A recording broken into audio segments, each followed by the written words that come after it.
After 23 years of marriage, my wife sat across from me at the kitchen table, the same table where we had celebrated birthdays, where our kids had done their homework, where I had signed my first business contracts, and she told me she wanted a divorce, not gently, not with sadness in her eyes.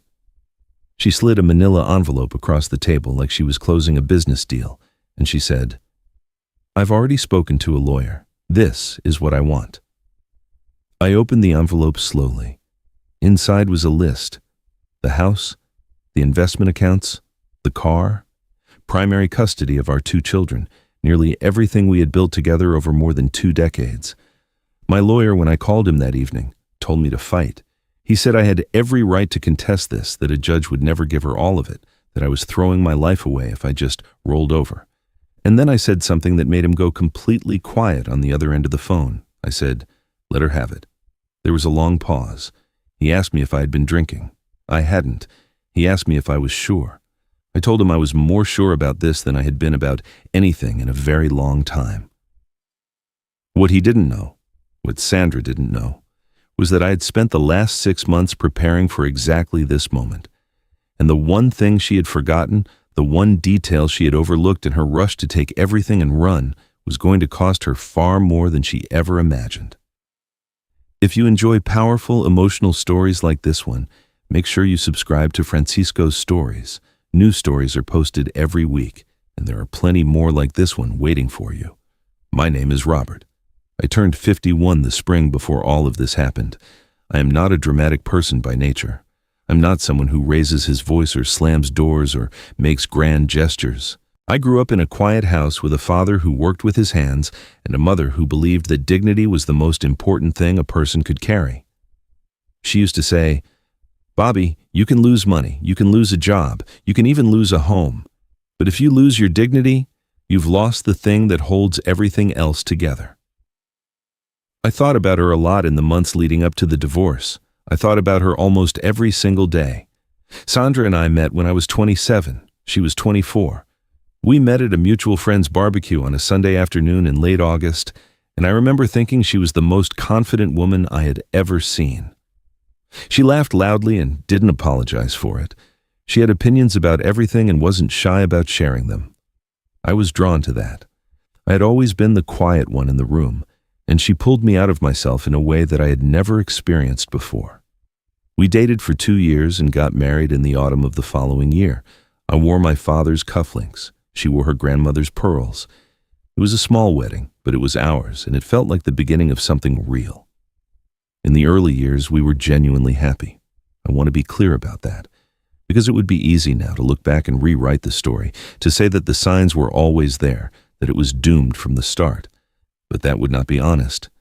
There were years, good years, long stretches of ordinary, beautiful life, where I would come home from work and find her dancing in the kitchen with our daughter, and I would stand in the doorway for a moment before they noticed me, just watching, feeling like the luckiest man alive. Those years were real. That love was real. Whatever happened later does not erase what came before, and I made peace with that a long time ago. We had our arguments, the way every couple does. We fought about money in the early years when there wasn't much of it. We fought about Sandra's mother, who had opinions about everything and was not shy about sharing them with us. We fought, more than once, about how much time I spent at work during a particularly brutal stretch in my late 30s when the business was expanding and I was running on 4 hours of sleep and too much coffee. Those fights were real, and some of them were ugly, and some things were said that we both regretted. But we came back from them. We talked, and we found our way back to each other. That was what marriage was supposed to mean, and for a long time, we both understood it that way. We had 2 children. Our daughter Claire was born when I was 31. Our son Marcus came 3 years after that. Raising them was the greatest thing I ever did. I coached Marcus's soccer team for 6 seasons. I drove Claire to every violin lesson for 4 years, even when the traffic was brutal and I was exhausted from work. I read to them at night long after most parents stop. I took them camping every summer, just the 3 of us, because Sandra never liked sleeping in tents. Those trips, the smell of pine and cold air, the sound of a creek at night, Marcus asking questions about the stars, Those are mine. She never asked for those memories, and she never could have taken them. I want to tell you something about being a father that I think men of my generation don't say often enough. Those years of driving and coaching and reading at bedtime and building things with your kids on rainy Saturday afternoons, those are not sacrifices. I have heard other men describe fatherhood in those terms, as if the time they spent with their children was something they gave up. I never felt that. I felt it was the thing I was doing the rest of everything else in order to have. The business existed so that the family could exist. That was the order of it in my mind. And so when everything else fell apart, when the marriage collapsed and the house changed hands and the accounts were emptied out, what remained was still the most important thing: my children, my relationship with them, the 18 years of showing up that no document could undo. My career, I should explain, was in commercial real estate. I started as a property manager in my late 20s and built up slowly and carefully over the course of 2 decades. By the time I was in my mid-40s, I owned a small but solid portfolio of commercial properties, a few retail spaces, some office units, a warehouse I had bought at exactly the right moment during a market dip. The business was structured through a holding company I had set up with an accountant named Gerald, who had been advising me since the early days. Gerald was not flashy, but he was meticulous. He understood tax law the way a chess player understands the board, always 3 or 4 moves ahead. I trusted him completely, and that trust turned out to be one of the most important investments I ever made. Sandra worked for the first 12 years of our marriage in marketing. She was good at her job, and she enjoyed it. But when Claire was in middle school, and Marcus was in primary school, and life got complicated in the way that life does for families with 2 working parents, Sandra and I had a long conversation, many long conversations actually, about whether she should step back from full-time work. We made the decision together. I want to be very clear about that. It was not something I pushed her into. She had conditions, and I agreed to all of them. She wanted to keep her hand in with some freelance consulting. She wanted to take a course in interior design, which she had always loved. She wanted financial transparency, access to all the accounts, a clear picture of what we had and where it was. I agreed to everything. I thought that was what a good husband did. For several years after that, things were good again. Not the giddy happiness of the early years, but something more settled, comfortable. We traveled when we could. We had friends over for dinner. We argued about normal thing, whose turn it was to call the plumber, whether we should renovate the kitchen. I thought we were fine. I thought we had reached that steady, middle-aged contentment that most couples eventually find if they're lucky and patient enough. Looking back now, I can identify the moment things began to shift, though I didn't recognize it at the time. It was about 4 years before the divorce. Sandra started going to a book club. Once a month, on Thursday evenings, she would get dressed up, not dramatically, but more than usual, and drive to a friend's house. I thought nothing of it. I was happy she had something that was hers. The book club eventually became twice a month. Then she started going to fitness classes in the evenings. Then there were weekend brunches with women I had never met. I did not interrogate her. I'm not a jealous person by nature, and I trusted her. Or rather, I believed I trusted her, which turned out to be a different thing entirely. About 18 months before she handed me that envelope, I started noticing small things. Her phone screen went dark whenever I walked into the room. She started going to bed later than me, sitting in the living room with her laptop, and when I would come downstairs for a glass of water, she would close it quickly. Once, I walked past the car in the driveway and heard her voice through the window, talking quietly, and she stopped when she noticed me. She said she had been on a call with her mother. Her mother lived in another time zone. It was 11 o'clock at night. I didn't say anything. I filed it away. I'm not going to tell you I handled this perfectly. There were nights when I lay awake in the dark beside her and felt a grief that I couldn't quite name, because I didn't fully understand yet what I was grieving. I knew something was wrong. I felt the distance between us growing like a slow tide, pulling her out and away from me, from the house, from the life we had built.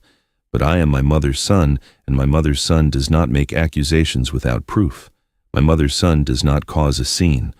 My mother's son watches and waits and thinks. It was Gerald who first said something, We were having our annual financial review, sitting in his office in March, going over the year's numbers. At the end of the meeting, when the folders were closed and we were just talking, he looked at me over his glasses and said, "Rob, is everything all right at home?" I asked him why he was asking. He said, "Because Sandra called the office last week, asking about the structure of the holding company, asking about what would happen to the properties in a separation scenario." He said it quietly, without drama, the way Gerald said everything. I sat with that for a moment. Then I said, "I see." Gerald looked at me and said, "I think you should prepare yourself, and I think we should talk." That conversation with Gerald lasted 3 hours. By the end of it, I understood several things clearly. I understood that my wife had almost certainly already consulted a divorce lawyer. I understood that she had been quietly gathering information about our assets for some time.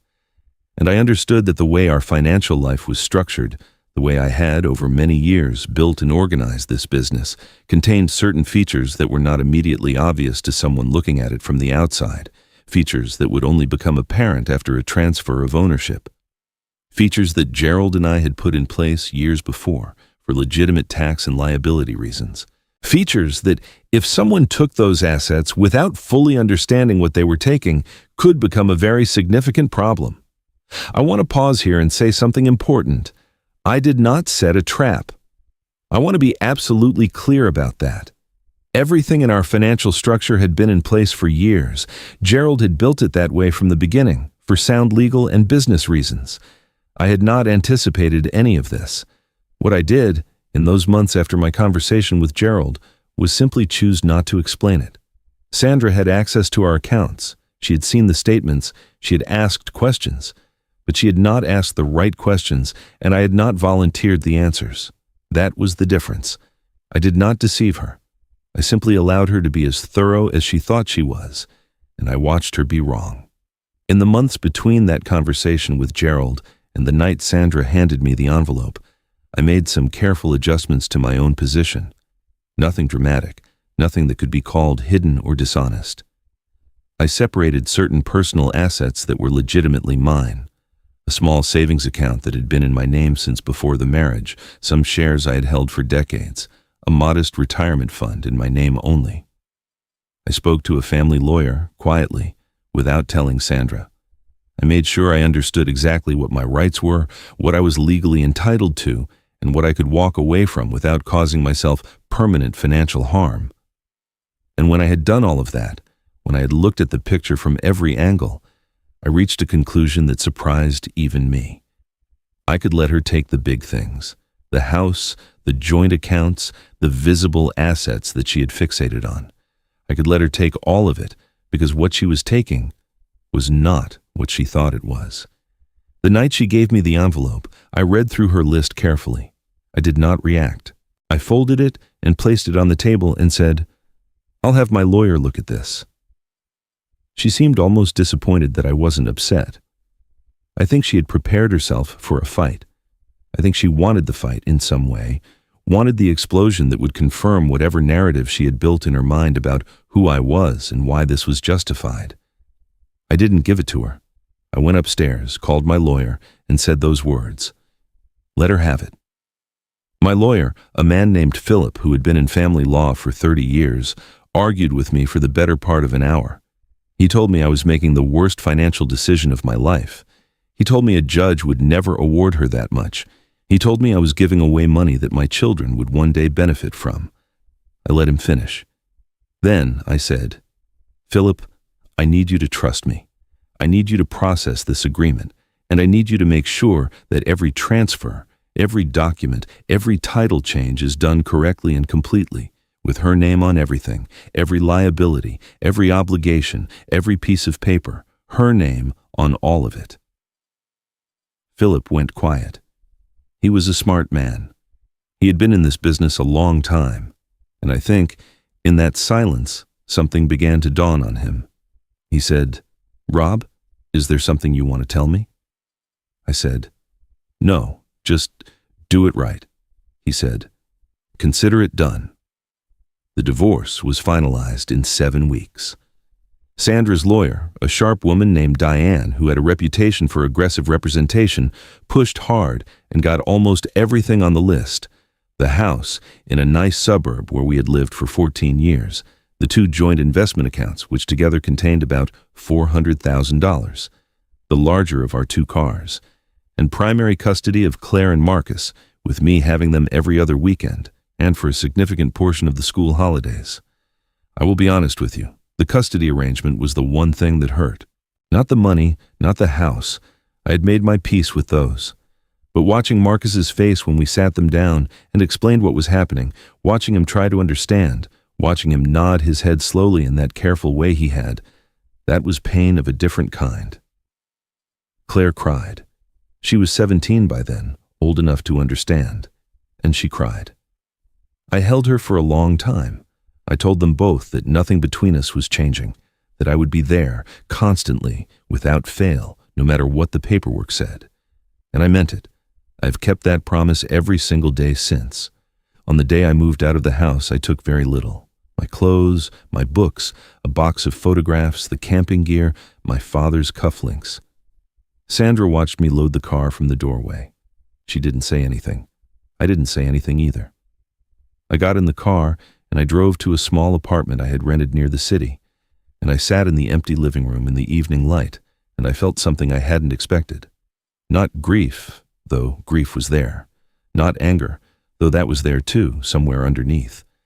What I felt, mostly, was a strange and unfamiliar quiet. Like a noise I had grown so accustomed to that I had stopped hearing it had finally stopped.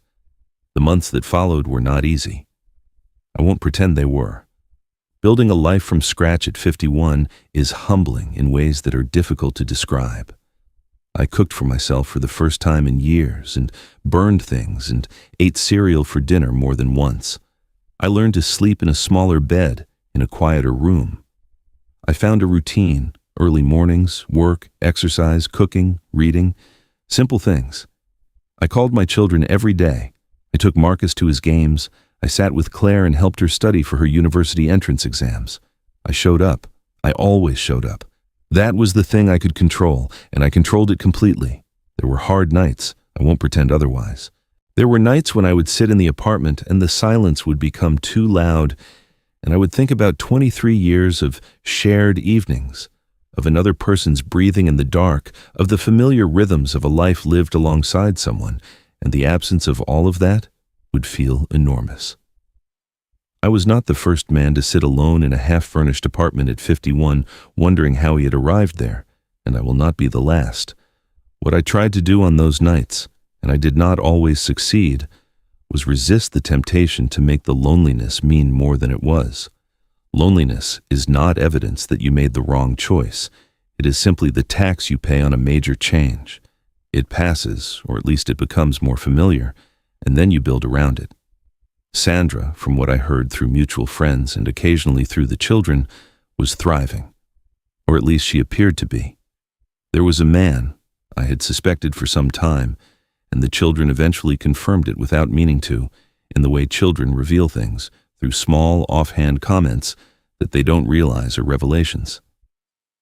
His name was Daniel. He was 44, recently divorced himself, worked in finance.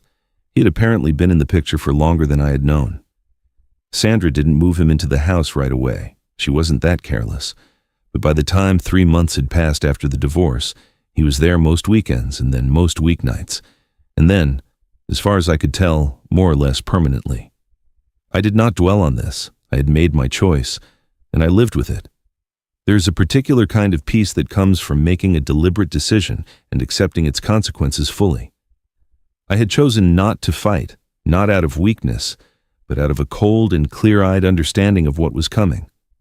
And as the months passed, I waited with the patience of someone who has learned that time is not the enemy. The first sign came about 4 months after the divorce was finalized. I know this because I still have the date written in a small notebook I kept during that period. Not a diary, exactly. More like a log of important things. Gerald called me on a Tuesday morning. He was calm, as always, but there was something in his voice that I recognized as carefully contained satisfaction. He said, "The first property tax bills have gone out." I said, "And?" he said. She's received them. I said, good. He said, Rob, she received 5 of them. Here is what Sandra had not understood when she looked at the assets she was taking. The holding company that owned our commercial properties, the retail spaces, the office units, the warehouse, was not simply a container for profitable investments. It was a legal structure with obligations, tax obligations on the properties themselves calculated on the current assessed value, which in our area had risen considerably over the past decade. Maintenance obligations written into the lease agreements with tenants, some of which were substantial. And most significantly, a set of loans secured against several of the properties that I had taken out 4 years earlier to fund an expansion. These loans were not hidden. They appeared on every financial statement. They were referenced in the holding company documents. Sandra's lawyer, Diane, had presumably reviewed these documents. But reviewing numbers on a page and understanding what they mean in practice are 2 very different things. The properties looked, on paper, like they were worth close to $2 million. And they were, in the sense that if you sold them all in favorable market conditions, you might realize something close to that figure. But they were not liquid. They were not simply a pile of money waiting to be spent. They were a business with the cash flows and obligations of a business, and Sandra had just become the sole owner of that business. The property tax bills alone came to just over $60,000 annually, spread across the 5 properties.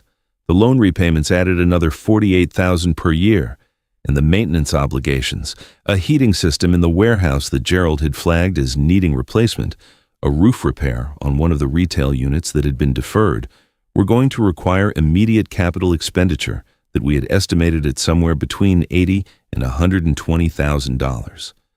Sandra had $400,000 in liquid savings from the joint investment accounts.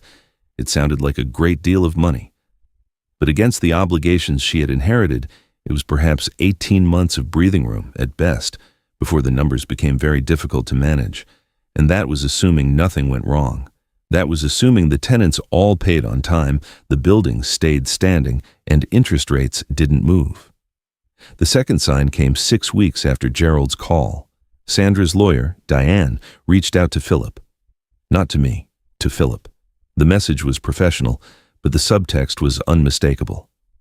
Diane wanted to know if I would be willing to discuss a renegotiation of certain aspects of the asset division. Philip called me and read me the message in his precise, careful voice. When he finished, there was a brief silence. Then he said, "You knew." It wasn't a question. I said, "I knew what I was doing, Philip." He was quiet for another moment, and then he said, with what I think was genuine admiration, "It's beautiful work, Rob. Absolutely beautiful work." I told Philip to respond professionally and simply. He was to say that I had entered the agreement in good faith and that I considered the matter closed. He was to be courteous, without any trace of gloating. I was very specific about that. I did not want gloating. This was not a victory I intended to celebrate. It was simply a consequence, falling where it had always been going to fall. But Sandra herself was not willing to leave it at a lawyer-to-lawyer exchange. It was a Saturday evening, about 3 weeks after Diane's message to Philip. I was at home in my apartment making dinner. I'd gotten considerably better at cooking by this point, and when my phone rang, I saw her name on the screen. I stood there for a moment, just looking at it. Then I answered. Her voice was different from what I expected. I'd prepared myself, over the months, for anger, for the sharp, controlled tone she used when she was building a case against me, the one she had been using in our arguments for the last few years of the marriage. What I heard instead was something raw. She was not quite crying, but she was close to it, and that was unusual enough that it took me a moment to adjust. She said, "Robert, we need to talk." I said, "All right." She said, "The properties, I've been looking at the numbers, really looking at them with an accountant I brought in." I said, "Okay." She said, "There are problems?" I waited. She said, "The loan on the warehouse, the maintenance schedule, the tax obligations. Robert, these numbers don't work. I don't understand how you let me take this." Her voice cracked slightly on that last sentence. I set down the spoon I was holding and leaned against the counter. I thought about what to say for a moment. Not about how to win the conversation. I had no interest in winning, but about how to be honest without being cruel. I said, "Sandra, you had access to every document. Your lawyer reviewed every document. The holding company records were all there. The loan schedules were there. The maintenance reports were there." She said, "I know, but we didn't understand. Diane didn't explain." I said, "Sandra." I said her name quietly, and she stopped. I said, "You chose what you wanted. You made a list, and I agreed to it. I agreed to everything you asked for. I didn't hide anything from you." There was a long silence. I could hear her breathing. Then she said, "You knew. You knew I didn't understand what I was taking." I thought about that very carefully before I answered. I said, "I knew what was in those documents. Whether you understood them was between you and your lawyer." Another silence. Then she said quietly, "That's not fair." I said, "Sandra, I need you to think about what you're saying to me right now. I need you to really think about it. You came to me with an envelope. You had a list. You had a lawyer. You were the one who chose to end this marriage. You were the one who decided what you wanted. And I gave you all of it, every single thing on your list." She was quiet for a long moment. I waited. Outside my window, a car passed in the street. A door somewhere in the building closed, the ordinary sounds of an ordinary Saturday evening. And then she said, "Was it always going to be like this? Was I always going to end up here?" I did not understand exactly what she meant by that, whether she was asking about the finances or about her life, or about something larger that she couldn't quite put into words. I said, "I don't know, Sandra. I don't think either of us planned for any of this." She said, "Daniel thinks we should find a mediator to renegotiate some of the asset division."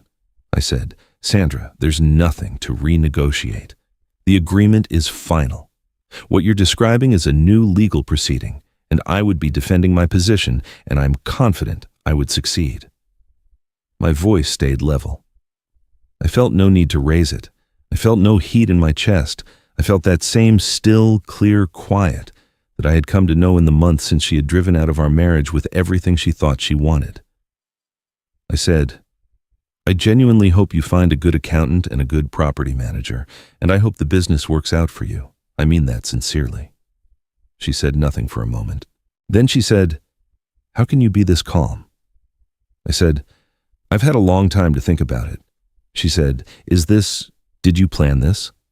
I said, "I plan to let you make your own choices. That's all."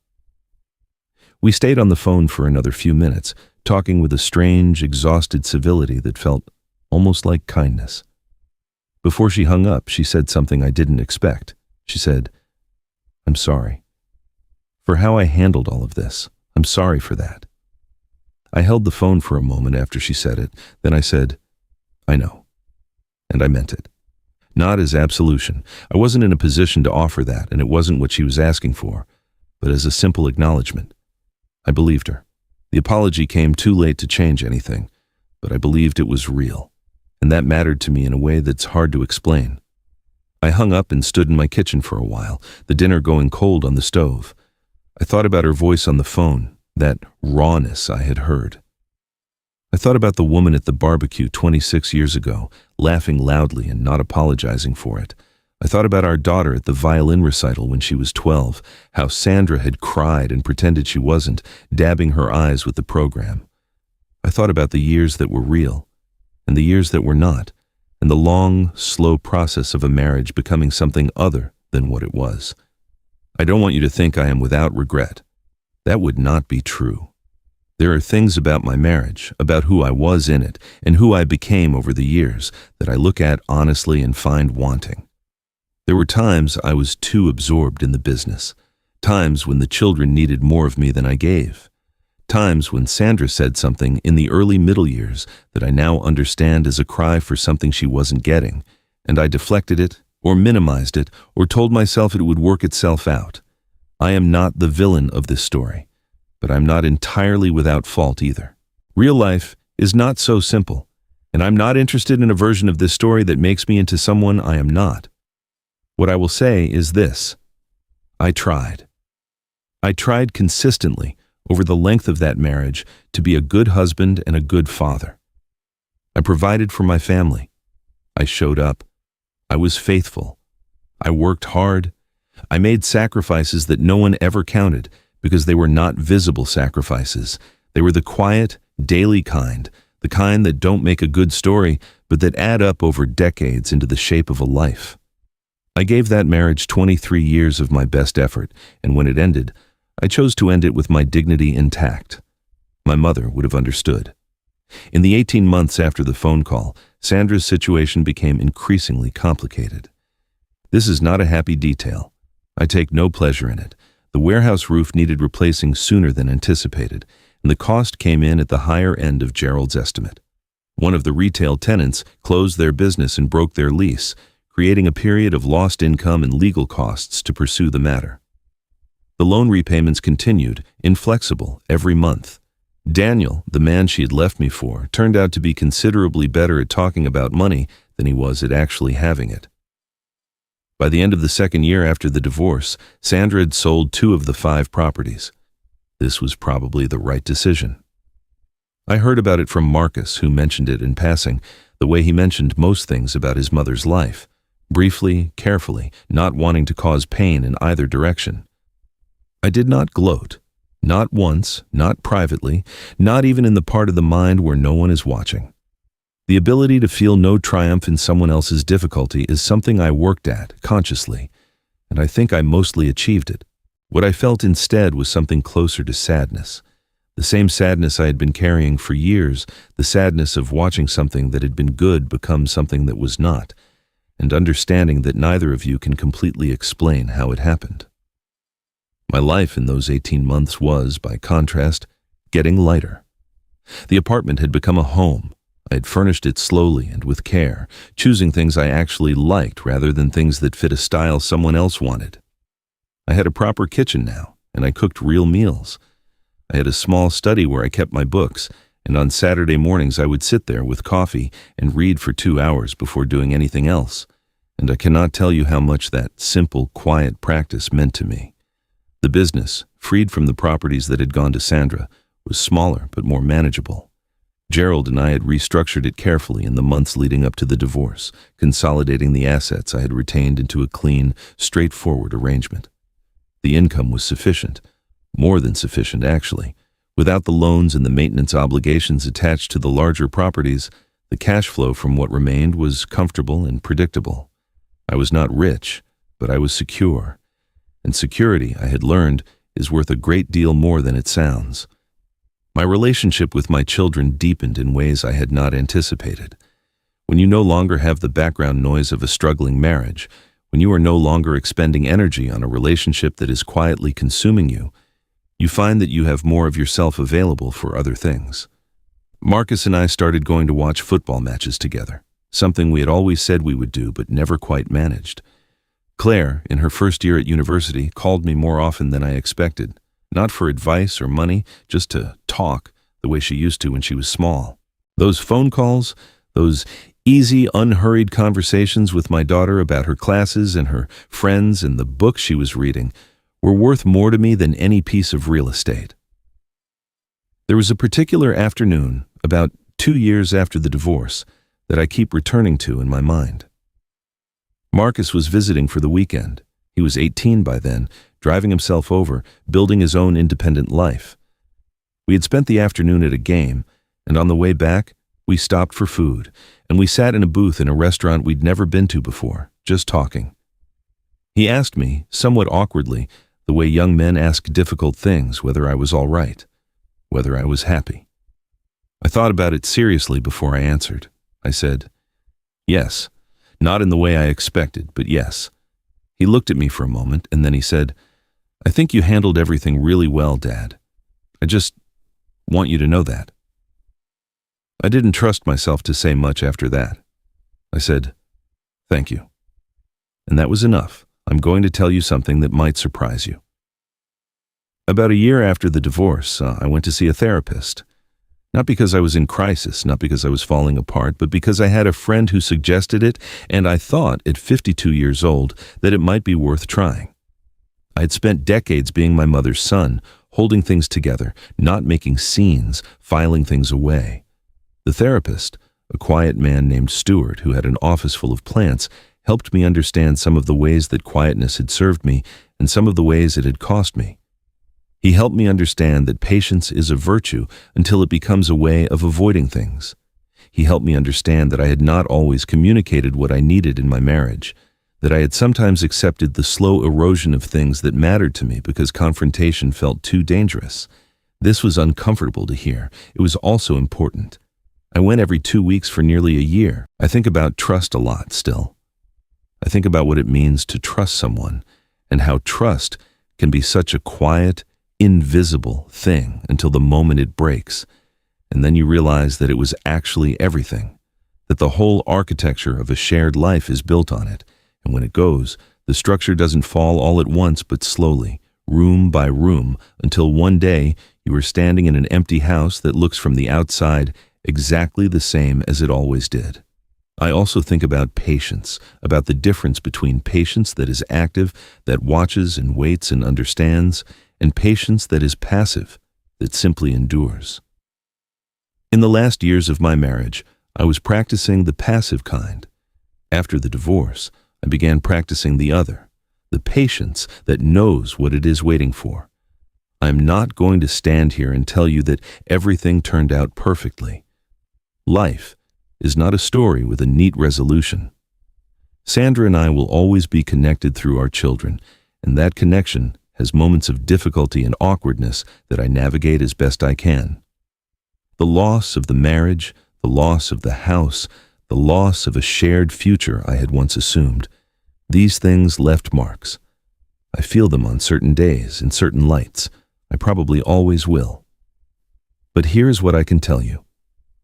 On a Friday evening in late autumn, about 2.5 years after the divorce, I was in my study with my coffee and my book, and the light was coming through the window at a low angle, and the apartment was quiet, and I felt something that I can only describe as wholeness.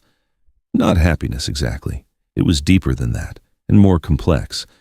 It was the feeling of being fully, quietly, genuinely myself, not performing anything for anyone, not managing anyone else's expectations or absorbing anyone else's energy. Just present in my own life, in my own space, with my own thoughts. It was a feeling I had not known in so long that I had almost forgotten it was possible. I thought about my mother then. I thought about what she had said, that dignity was the most important thing a person could carry. I thought about all the ways I had tried to carry it through the worst of everything.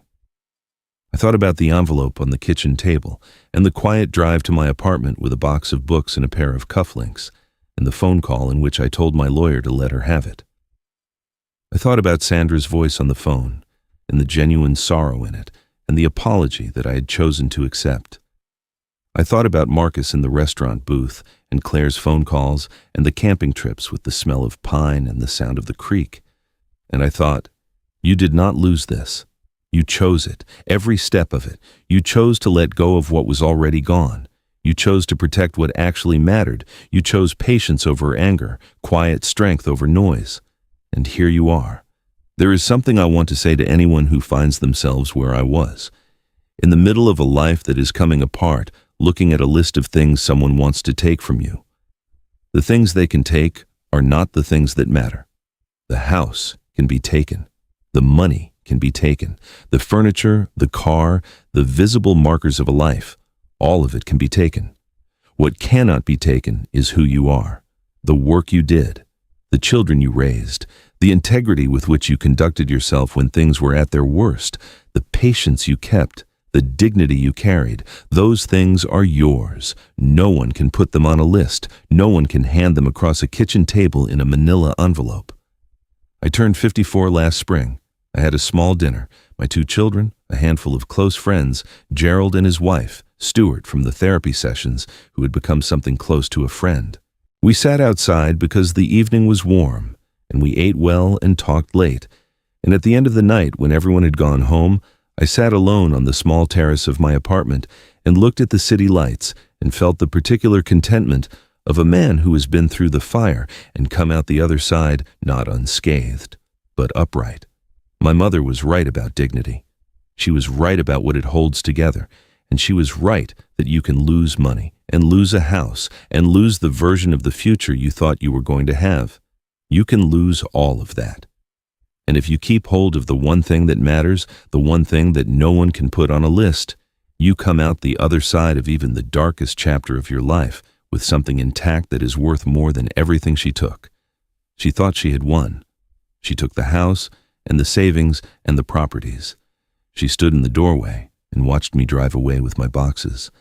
And what she didn't understand, what she never understood, was that I had already taken everything that mattered long before she handed me that envelope. I had taken it in the camping trips and the bedtime stories and the long drives to violin lessons. I had taken it in the quiet work of showing up day after day, year after year. I had taken it in the steady accumulation of a life lived with integrity. And that, none of that, was ever hers to keep.